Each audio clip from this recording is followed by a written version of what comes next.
$45, the auctioneer barked, half a laugh in it. 45 for a broke-down oil press. Anybody? Going once. I'll take it. The whole barn turned. A 20-year-old black man had his hand up, calm as Sunday. Somebody near the back didn't even bother to whisper. Boy, that thing seized solid. Cones gone, hoppers cracked. There's a wasp nest in the barrel. I know, Isaiah Vance said. I looked. Press oil from what? Ain't nobody around here grow that seed. Nobody buys that oil. I know that too. The co-op had already written his 60 acres off as dead ground. By Sunday, the whole county was laughing at the boy who paid good money for scrap iron. So why was he smiling? To understand why he was certain, you have to go back before the auction, to the ground itself, and the man who taught him to read it. Isaiah Vance had been born on that farm in the winter of 1951, in a house his family had held longer than most white families in Ness County had held theirs. His great-great-grandfather had come up out of the South in the spring of 1879, one of the thousands of freed black families who loaded what they owned onto wagons and steamboats and walked toward Kansas, because Kansas was the free state, the John Brown state, the place where a black man was told he could put his hand on a deed and keep it. They called those families the Exodusters. Most of them arrived with nothing and left again within a year, beaten by the wind and the dry and the banks. A few stayed. The Vances stayed. They clawed a quarter section out of the short grass country 7 miles south of Ness City, and they held it through 3 generations of men who buried each other on that land and never once let the deeds slip out of the family's hands. By the time Isaiah was old enough to remember anything, his parents were already gone from it. They had done what a great many black families across the plains did in those years: ride the long current of the Great Migration toward a paycheck, north and east toward the cities where the wartime aircraft plants were still hiring. They went to Wichita. His father took work on an assembly line building airplanes, and his mother took work of her own, and they sent money home and came back for holidays. And they left their son with the one person on earth who refused to leave that ground for any wage a city could offer. They left him with Moses Vance, his grandfather.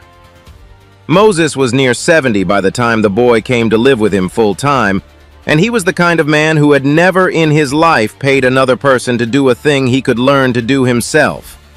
Behind the house stood a low building with a corrugated tin roof and a concrete floor Moses had poured by hand before the Second World War.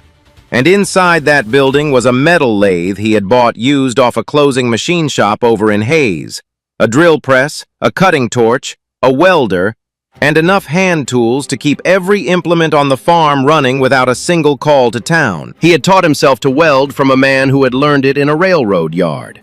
He had taught himself the lathe out of a library book and a month of ruined stock before his cuts came clean.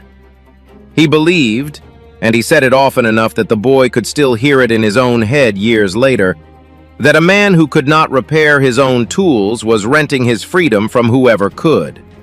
He taught Isaiah every machine in that shop before the boy turned 15. Not because he had any grand theory about educating him, but because Isaiah was the one who showed up.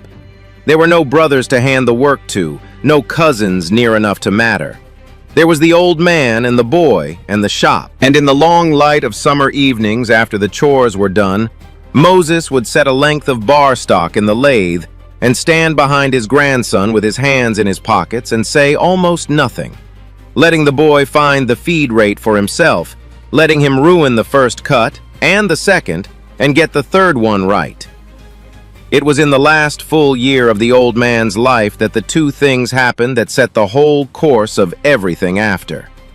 There was a corner of the farm nobody had ever made pay, the Southwest 60, the ground that broke off toward a dry creek drainage and ran thin and light and sandy, the ground that would not hold wheat through a dry spring no matter what a man did to it. In the summer of 1968, the county extension agent, a decent enough man named Walter Kessler, drove out to look the place over.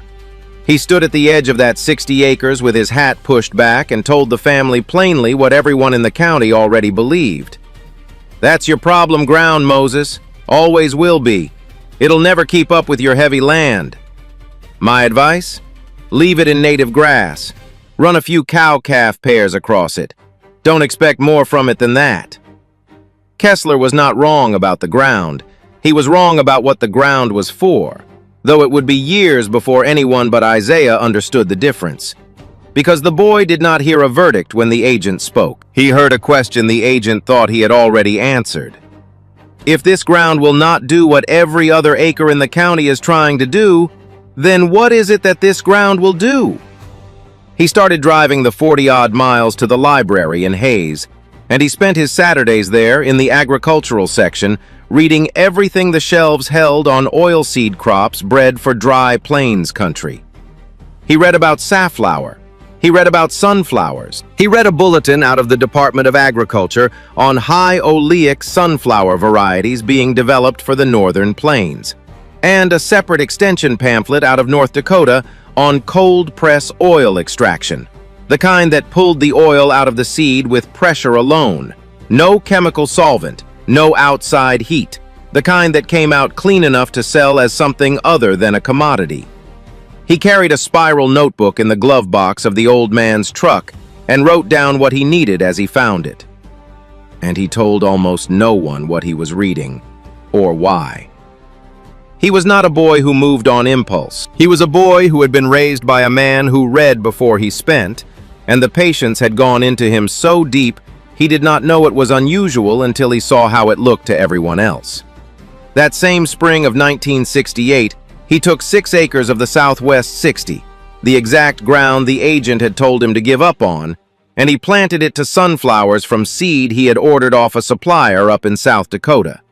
The 6 acres came in that first season with a seed yield lower than the North Dakota Bulletin had promised, because Ness County ran drier than North Dakota and everything came in lower there.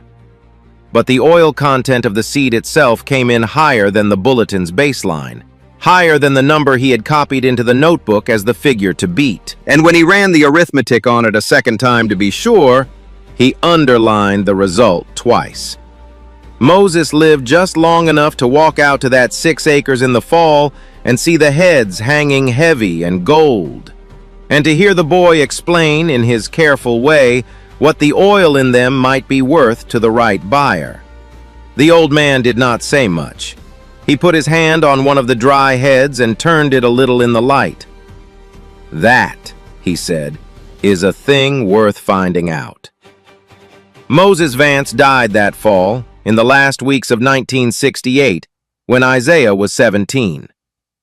He left the boy the farm, paid for, every acre of it free of any mortgage, free of any equipment note, held clean the way it had been held clean for 90 years. He left him the shop and everything standing in it, the cutting oil still in the reservoir on the lathe, the welding rod still in its tin on the same shelf. He left him a savings account at the Ness City State Bank with $11,400 in it. Every dollar the old man had not spent on the land or the family across a lifetime of farming.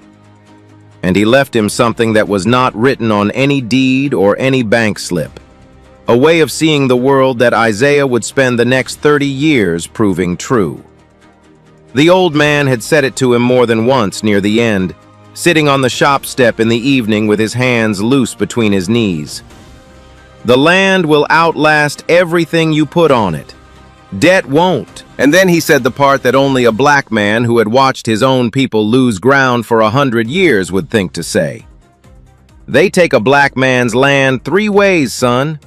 The auctioneer, the tax man, and the bank. Oh, nobody, and you've locked 2 of those 3 doors before they ever knock." Isaiah was 17 years old and the sole owner of a paid-for farm. And for a while he did the only thing that made sense to him. He kept it exactly the way the old man had left it. He kept the wheat and the milo on the heavier 180 acres because he understood that rotation and it paid the bills. He kept the shop untouched, the chuck key still hanging on its chain, the rods in their tin. He changed nothing he did not first understand, and he changed only what he had a reason to change. It was the discipline of a much older man living inside a boy barely out of school, and it was the thing that saved him, though he could not have said so at the time. The one thing he did not let go of was the sunflowers. He planted the Southwest 60 again in 1969 and again in 1970, widening what he understood a little each season, learning how the plant handled a wet June and a dry August, learning which corner of the 60 ran a shade heavier and held a shade better, filling the notebook with oil content figures and yield figures, and the slow accumulation of the one thing the extension office had never bothered to gather: real evidence about what that particular ground could do under a crop nobody around there had ever tried to grow. So that by the spring of 1971, when he was 20 years old, Isaiah Vance was not a boy with a hunch. He was a boy with 3 seasons of hard data, a notebook full of numbers, and a clear and specific understanding of the one thing he still lacked. He had the ground. He had the seed. He had the market half mapped in his head. What he did not have was the machine that stood between the seed and the sale. He needed a press, a continuous screw oil expeller that could turn his sunflower seed into that pale gold product the buyers wanted. And he needed one he could afford, because the new ones out of the American catalogs ran into the hundreds of dollars. Hundreds he was not willing to borrow to spend. He had been looking for 18 months, asking at farm sales, reading the auction listings, putting word out among the few dealers who might come across such a thing. And in a year and a half he had not found a single expeller within driving distance and within a price he would pay. Which is why, when the notice went up for that liquidation outside Ness City, and he read the line, "Seed Processing Unit, Used, Condition Unknown," he already knew, before he ever laid eyes on it, that it was the first real chance he'd found in a year and a half of looking. He drove out early. He found the thing sitting off at the edge of the lot where the auctioneer had pushed it, and it was worse than the listing had let on. A 1940s French press, cast iron about the size of a chest freezer laid on its side. Worm shaft seized solid. Feed hopper cracked along a seam. Discharge cone missing altogether. And that wasp nest built up inside it big enough that clearing it out would be half a morning's work by itself. A scrap dealer down from Dodge City bid $20 on the iron alone, then took one look at the freight problem and dropped out. Walter Kessler, the same extension man, walked past it twice without stopping. Every other man at that sale saw $45 of ruined scrap and a machine too heavy to be worth hauling. Isaiah saw the last piece of a system he had been building toward for 3 years. He bid $45, paid it in cash out of an envelope in his coat pocket, and he arranged with a man he knew named Earl Tolliver, who had a flatbed and a truck to pull it, to help him load the thing and haul it the 7 miles home. Earl looked at the seized shaft, the missing cone, the wasp nest. "Isaiah, what in the world are you going to do with a broke French oil press out on the old Vance place?" "Press oil?" Earl laughed most of the way home. By the time Earl had unhitched the trailer and driven back toward town, the story was already moving, the way a story moves through a farming county without anyone meaning to carry it. From Earl to a man at the feed store. From the feed store to the grain elevator. From the elevator to the co-op office. Until by that Sunday, it had reached the gravel parking lot of the church, in the shape such stories always take. A black boy paying good money for a broken machine, to press oil from a seed nobody in the county grew, to make a product nobody in the county bought, off 60 acres of ground the county had already written off as dead. And in its plain facts, the version was entirely accurate. It left out only the one thing Isaiah already knew and the county did not. That every one of those facts was a decision, and not one of them was a mistake. The machine that came off Earl Tolliver's trailer was, by any honest measure, a ruin. It sat in the equipment shed where they'd wrestled it down, cold and heavy and useless. And for the first 2 weeks, Isaiah did nothing to it at all except look. He did not lay a wrench on it. He walked around it in the evenings after chores with a trouble light in his hand, and he read the casting the way the old man had taught him to read any broken thing before he touched it, which meant understanding why it was broken before deciding how it might be made whole. The shaft was seized because water had gotten into the barrel over a decade in a leaking barn, and rust had welded the flights to the wall. The hopper had cracked along a casting seam, the weakest line in the iron, exactly where such a thing would crack. And the cone was not broken. It was simply gone, carried off years ago by someone who needed the steel for something else. And its absence was the largest problem of all, because the cone was the part that did the actual work. He freed the shaft first, and he freed it the slow way, soaked the barrel with penetrating oil and let it stand, brought the cutting torch in and warmed the housing carefully, watching the color of the iron, because too much heat would crack a casting as surely as a hammer would. And the old man's voice was in his head the whole time, telling him that heat was a tool, not a weapon, and the difference was patience. He worked the shaft a quarter turn at a time across 4 evenings, oiling, heating, easing it back and forth, gaining a little each night, until on the 4th evening, it broke loose all at once and turned freely in the barrel. And he stood there in the shed with his hand still on the wrench, and understood the hardest part was probably behind him. Once it turned, he could measure it, and the measuring told him what he needed. The flights, the screw threads that walked the seed forward, were worn but not gone, worn within tolerance, worn in a way that would still move sunflower seed the way he needed it moved. He wrote the figures in the notebook. The hopper he cut back to clean metal and welded himself, laying the bead down slow and even the way he'd learned to lay it, grinding the weld flush, reinforcing the whole seam with a plate he cut from flat stock he found standing in the corner of the shop.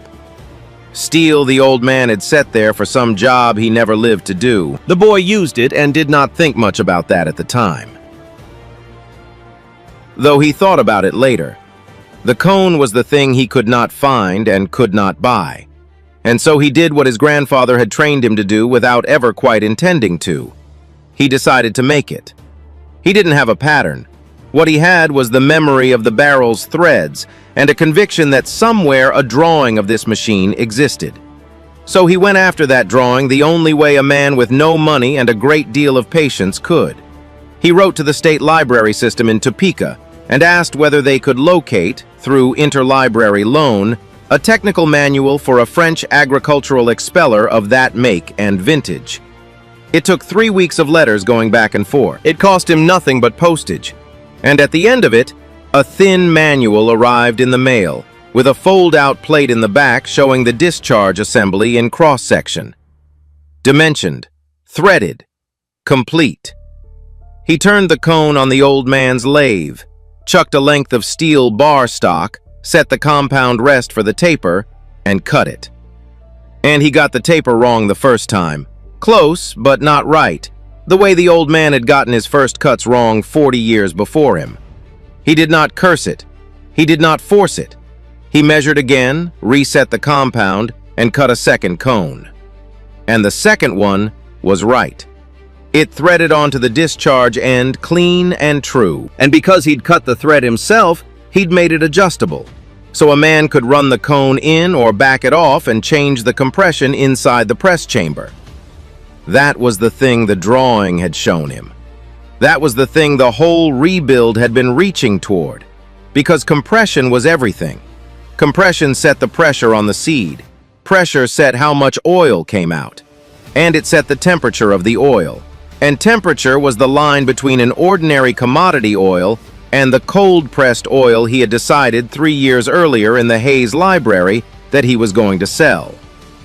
The new expellers out of the American catalogs did not offer that control at any price. He had built it into a machine that cost him $45, on a lathe an old man had bought used a quarter century before he was born. The rest of it he fabricated out of what the shop held and the little he had to buy. A replacement belt off a supplier in Wichita, $11. A motor mount out of angle iron, and an electric motor he pulled from a grain auger that had burned its bearings and sat dead in the corner. So the motor cost him nothing but $8.15 for new bearings, and he wired it himself off the same diagram he'd used rewiring the drill press 2 years before. A cleaning screen from hardware cloth above the hopper, a collection trough of sheet steel below the discharge, sloped to drain into a 5-gallon stainless bucket he bought new at the hardware store for $4.20.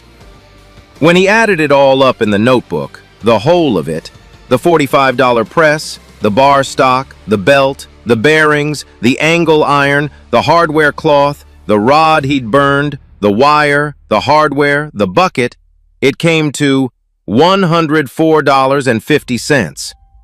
He had priced a new expeller of the capacity he needed out of a 1971 catalog. It listed at $840 before installation, and it would not have given him the pressure control he'd machined into his own with his own hands. $104.50 and 4 months of evenings. And he had built something better than the thing he could not afford. The press ran for the first time on a Tuesday evening in September of 1971. He fed 2 pounds of cleaned sunflower seed into the hopper and watched the worm shaft pull them down into the barrel. And he stood there with his hands in his pockets, the way the old man used to stand, while a thin stream of pale gold oil ran down the sloped trough and dripped into the stainless bucket. There was nothing dramatic in it to a man looking on from outside. The motor hummed, the belt ran true, but he measured the oil against the weight of seed he'd put in and wrote the yield in the notebook. And it came in within 4% of the North Dakota figure once he adjusted for his seed's higher oil content. And that number told him the thing had worked. Not almost worked. Worked. Word of it moved through the county more slowly than the story of the auction had, and in the opposite direction. The first man to come and see it was his neighbor to the south, an older white farmer named Gerald Ostrander, who'd been putting a crop in Ness County ground since long before Isaiah was born. Ostrander came over on a Saturday because his wife had told him the Vance boy was running some kind of oil operation out on the old place, and he wanted to see for himself what foolishness the boy had gotten into. He stood in the doorway of the equipment shed with his cap in his hands and watched the press run for 10 minutes and said not one word. Then he walked around it slow, the way a man walks around a thing he does not understand but has started, against his own expectations, to respect. He stopped at the discharge end and looked a long time at the cone, at the thread engagement, at the way the thing was made to be run in and backed off. He took his cap off and rubbed the back of his neck. "Where'd you buy that cone, son?" "I made it." "Made it? On what?" "My grandfather's lathe." The old farmer put his cap back on and stood there a while longer. And what he said then, he said quietly, but it carried the weight of a much longer speech, from a man of his generation to a young black man he'd watched grow up across a fence line. Moses would have gotten a real kick out of that. Then he drove home. And the story he carried back was a different story than the one Earl Tolliver had started that spring, because this time it was one farmer telling another farmer something he had seen with his own eyes and could not explain away. And that kind of story travels differently and lands differently and does not wash back off. The oil found its buyers faster than the boy had dared to hope, because the thing he'd understood in the library turned out to be true in the market. By 1973, he was selling cold-pressed sunflower oil to a natural foods cooperative over in Lawrence that had been hunting for a regional supplier and couldn't find one. From there, 2 health food retailers in Wichita. From there, a restaurant in Kansas City, one of the first places in that part of the country to build a kitchen around ingredients sourced the way a serious winemaker sources grapes. That restaurant paid him a price per gallon that ran to 3 times what commodity sunflower oil brought on the bulk market. And it paid gladly, because his oil was cold-pressed, unrefined, regional, and consistent. Consistent in a way bulk commodity oil could not be, and was never meant to be. He kept the record of every gallon in a ledger, in the same drawer where the old man had kept his. And every dollar above what it cost him to operate went into the account at the Ness City State Bank. The account that still carried Moses Vance's name, printed in the corner above his own. He widened the sunflower ground as the market grew, 6 acres out to 30 in 1972 and to the full 60 in 1974. Kept the wheat and milo turning on the heavier 180, kept every implement maintained and paid for. When he needed a grain truck, he bought a used one for $1,200 cash and went all the way through it before he put it in service. He did not borrow. Not for the truck, not for the seed, not for the expansion, not for anything. The 60 acres the co-op had written off as dead ground were throwing off a net income the co-op's own models had never once managed to predict, because those models assumed a man was selling a commodity at a commodity price. And Isaiah Vance was not selling a commodity.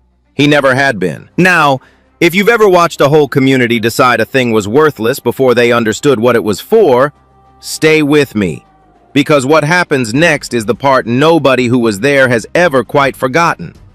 And if a story about patience and quiet stubbornness is your kind of thing, you already know what to do with that little subscribe button. I'll be here when you get back. Because Isaiah was not yet 30 years old, and he had built, quietly, without a dollar of anyone else's money, a farm that stood on 2 legs instead of 1. The wheat and the milo rose and fell with the grain market, the way every operation in the county rose and fell with it. But the oil moved to a different market entirely, driven by different buyers who wanted a different thing, and were largely deaf to the grain price swings that governed every other farm in Ness County. And because his costs stayed low and his equipment stayed paid for, there was very little the wider world could do to him that he had not already made himself proof against. By 1978, the account had grown past $60,000, and it kept growing. Because his fixed costs were only taxes, fuel, seed, and parts. And his one great variable cost was his own labor, which he had never once had to borrow to pay. Then the wider world did the thing it does about once in a generation. And it did it to everyone around him at once. Everyone who lived through the early 1980s on the Great Plains knows the shape of what came. Interest rates that climbed to 18% by 1981 and stayed up there long enough to do permanent damage to any farm that had borrowed to expand during the good high-price years of the decade before. Corn falling below $2 a bushel and wheat following it down. And the auctions. Not equipment auctions. Whole farm auctions. Land, buildings, everything standing on the place, because the operating notes and the land notes and the equipment notes had all compounded past the point where any realistic crop price could ever service them again. Between 1981 and 1986, 11 farms in Ness County went to the auctioneer's block. 11 families. People Isaiah had known his whole life. People whose fathers had known Moses. People who'd made perfectly reasonable decisions in 1975 and 6 and 7 when land was appreciating and credit was easy and the future looked like more of the same. They were not bad farmers. They had built on borrowed money, and when the cost of that money tripled, the operations could not hold. And they came apart. Gerald Ostrander's own son, a hard-working man named Wesley Ostrander, who'd taken the family place over in 1977 and pushed it out by 400 acres on a land note at 12%, sold that expansion ground in 1983 at a loss, and held on to the home place only by selling his combine and hiring custom cutters for 2 seasons to bring the wheat in. Isaiah watched that from across the same fence line where old Gerald had once told him a black boy's oil press would have tickled his grandfather. And he took no satisfaction in any of it. He said as much to Gerald himself, well into his 60s by then, still stopping by now and again. It's a hard thing to watch, Gerald. I wish there was something I could do about it. There isn't, son. And they both knew he was right. Because here is the thing no one in the county could see clearly until it was laid out in front of them, and that Isaiah himself understood only as a plain fact of his own arithmetic. His costs did not change. They could not change, because there was nothing in them to cut. He owned his ground. He owned his equipment. He fixed it himself. So when the rates went to 18%, there was no note for the rates to fall on.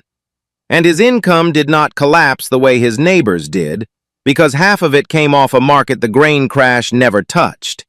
He was still pressing oil, still selling to Lawrence and Wichita and Kansas City, 3 accounts there by then, and to a distributor in Chicago who'd found him and wanted 200 gallons a month. More than 60 acres could ever yield, enough to make him sit down of an evening with the notebook and think carefully about how a man might grow his production without borrowing $1 to do it. And through all of it, the balance in the old account kept climbing, until by the fall of 1983, it stood a little over $125,000. Every cent of it earned, and none of it owed. And then, in that same fall of 1983, the ground answered the question for him. 480 acres of dry land farm, adjoining his own Southwest 60, came up for sale as part of a farm bankruptcy.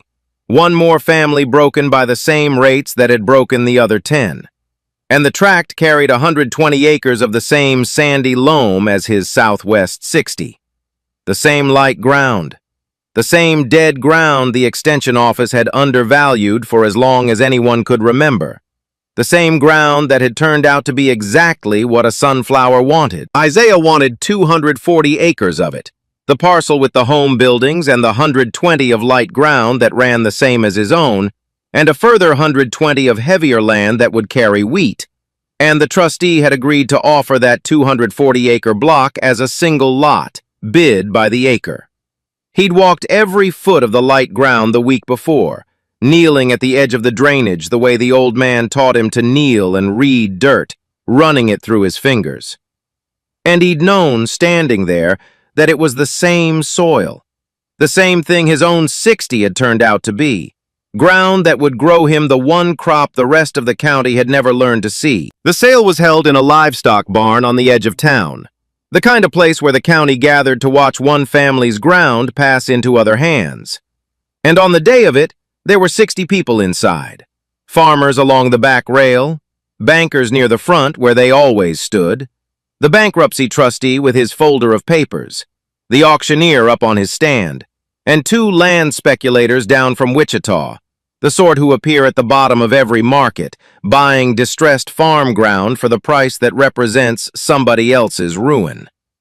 And scattered through the crowd, more than a few of the people who'd been in that church parking lot 12 years earlier, when the story first went around about the Vance boy and his broken oil press. Several of them had laughed then. Not one of them knew yet why they were about to stop. The bidding opened at $420 an acre, below the county's assessed value, well below the peak, and it opened slow, because most of the room was reading the block as marginal wheat land. Isaiah came in first at $450, and the 2 Wichita men came in behind him, because they were not there to farm the ground and did not care what it grew. They were there to buy it low and sit on it and sell it higher in a few years. And to men doing that arithmetic, a bid was only ever a number. So they followed his number up without any feeling in it at all. He took it to 470. One speculator shook his head and stepped back out of it. The other one stayed. This was the one who did not rattle. A heavy-set man in a good coat, who bid the way men bid when the money behind them is not their own. Unhurried, indifferent, willing to grind. He came in over Isaiah at 490 and looked around the barn as though the thing were already settled. And for a moment in that room, it might have looked settled, because what stood there was a young black farmer with a 5-gallon bucket operation, putting himself up against outside money that had come to the plains precisely to do what it was doing now. Gather up the wreckage of a hard decade at the lowest price the wreckage would go for. And this was the closest thing to a moment of all being lost that the day held. Though it was not Isaiah who was losing, what hung in the balance in that overheated barn was the question the whole county had been asking, in one form or another, since 1971. The question underneath the laughter, underneath the ruin of 11 families, underneath the two men from Wichita standing there to profit off that ruin. Whether a black man in Ness County could hold ground and gather it in the same season his neighbors were losing theirs, or whether the old machinery Moses Vance had named on the shop step all those years ago, the auctioneer, the tax man, and the bank would grind on the way it had ground on his people for 100 years. The speculator at 490 did not know he was standing in the middle of that question. But Isaiah did. He did not raise his voice. He never had. He gave the auctioneer his next bid the same flat, even way he'd given every other number that day. 510. On 240 acres. In cash. No financing, no contingency. The full weight of it drawn against the account at the Ness City State Bank that still carried a dead man's name above his own. And when the auctioneer called for more and looked to the heavy-set man in the good coat, the man in the good coat went quiet and stayed quiet. And the number that had a feeling behind it beat the number that never had. The barn went quiet with him, but it was a different quiet than the speculators. It was the quiet a full room falls into when every person in it is rearranging, all at the same instant, everything they thought they had understood. Not the silence of an empty room. The silence of 60 people who had just together, at the very same moment, seen the shape of a thing that had been in front of them for 12 years, without one of them recognizing it. The trustee looked up from his folder. The bankers turned to see who had bid. And along the back rail, the farmers who had laughed in a church parking lot in 1971 stood looking at a man writing a check for $122,400, paid in full, for ground the county had spent his whole life calling dead. And the arithmetic they'd all gotten wrong for a decade resolved itself in front of them, all at once. Earl Tolliver was standing near the back, the same Earl who'd hauled the ruined press home on his flatbed 12 years before and laughed most of the way from the sale barn to the old Vance place. He did not say anything in the barn. He drove home afterward and told his wife he thought he'd finally understood what the Vance boy had been doing all this time. "You know what, honey? I think I finally get it." And his wife told him she thought most of the county had figured it out at the very same moment he had, standing in that barn, watching the check change hands. The oil press the whole county had called scrap iron had just bought 240 acres of farmland, free and clear, in the middle of the worst farm crisis anyone alive on those plains had ever seen. And there is no arguing with a fact laid out that plainly. What the years after that proved was only that the thing had been built to last, the same as the machine had. Isaiah put the new 120 acres of light ground into sunflowers in 1984 and roughly tripled his oil production off it. He filled the Chicago order that 60 acres had never been able to fill and added 2 accounts beyond it. He hired a man part-time for the field work and did everything else the way he'd always done it, himself. He never borrowed. When he needed a newer tractor in 1987, he bought a used one for cash and went all the way through it before he put it to work, the same as he'd gone through the grain truck a decade and a half before. He pressed oil in that same equipment shed through 4 droughts, a flood year, and one harvest so heavy the crop came in faster than one press could take it. Ran the machine 18 hours a day for 3 weeks that fall, and still didn't clear all the seed before it was time to put in the wheat. And he kept the ledger in the same drawer where the old man had kept his, above the account with the old man's name still on it. There came a time when he was not the youngest hands in that shed. His daughter Ruth started coming out to the ground in the summers, first to help with the field work, then, plainly, to learn something more deliberate than field work. By the middle of the 1990s, she was running the oil operation through harvest. By 1998, she was the one making the calls to the distributors. He taught her the press the way Moses had taught him the lathe, standing behind her with his hands in his pockets, letting her find it. "You stand here, you watch, you do it, and you do it again until you understand why." The first time he let her run the discharge cone in under load, feeling for the change in the flow of the oil that told a person the compression had come right, She caught it faster than he'd ever caught it himself, and he told her so, and it was the truth. In the spring of 2001, the Ness County Farm Bureau asked him to speak at their annual meeting.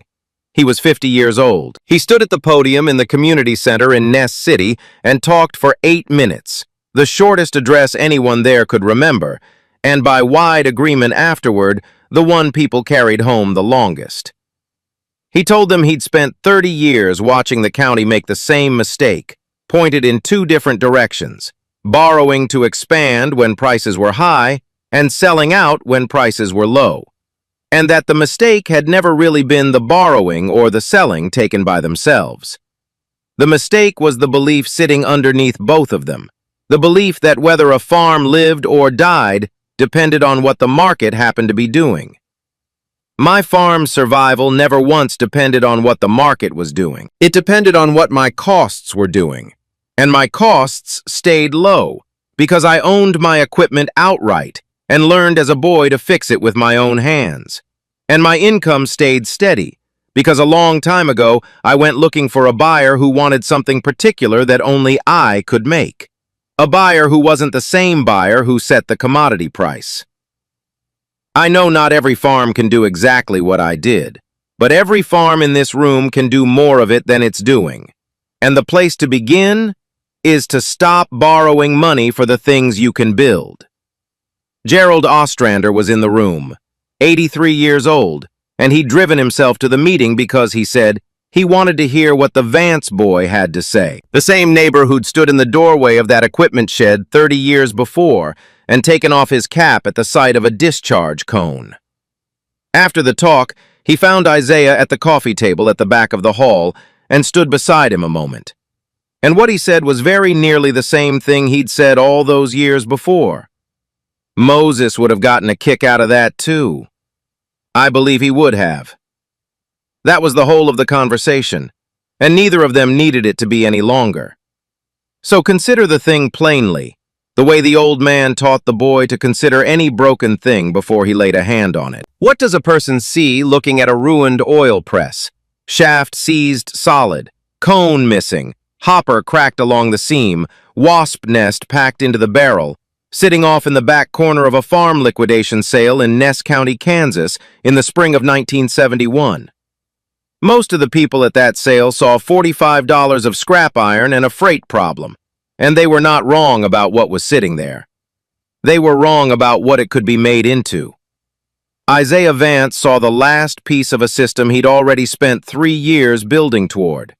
The one piece that would turn 60 acres of dead ground into a product that buyers in 3 cities would pay 3 times the going rate to receive. He saw a lathe problem and a library book borrowed through the mail, and 4 months of evenings under a trouble light in his grandfather's shop.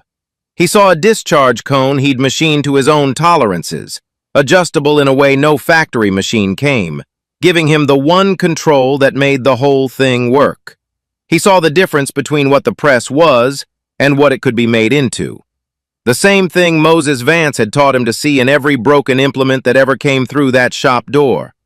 And the same thing 3 generations of his family had seen in a quarter section of short grass country that everyone else had told them was not worth holding. $104.50. A seized French expeller off a Kansas liquidation sale. A machinist's grandson with a spiral notebook.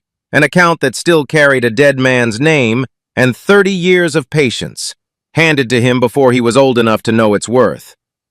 The oil press nobody wanted. In the hands of the young man nobody understood. On the ground the county swore was dead, held free and clear by a family that had refused for 100 years to owe any part of it to the auctioneer, the taxman, or the bank.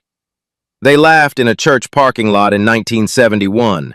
They went quiet in a sale barn in 1983. And the ground is still in the family, which in the end was the only argument Isaiah Vance ever cared to make.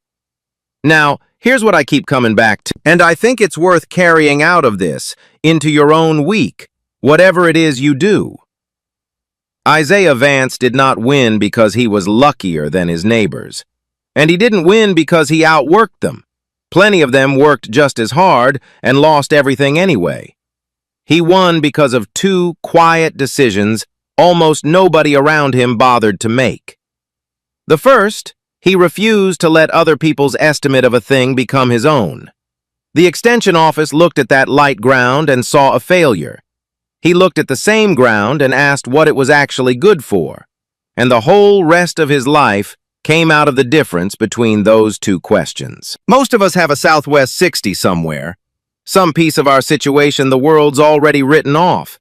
And the world is usually right about what it can't do, and almost always wrong about what it can. The second decision was simpler and harder. He did not borrow against his future to look successful in the present. He built instead of buying. He waited instead of reaching. And when the storm came that took everyone leveraged around him, he was still standing because he owed nobody anything. Low costs, and something you make that only you can make. That was the whole of it. And that's a thing you can start on this year, on a much smaller scale than a farm. And the person who starts it quietly the way he did tends to be the one still standing when the loud people are gone. So let me ask you the same question the county spent 12 years failing to answer. What are you looking at right now that everyone's told you is worthless, that you suspect they're wrong about? I'd honestly like to know.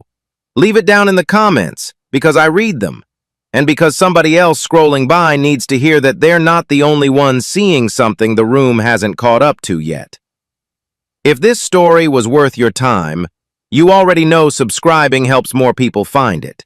And there's another one just like it waiting for you right over here. Take care of your ground. I'll see you in the next one.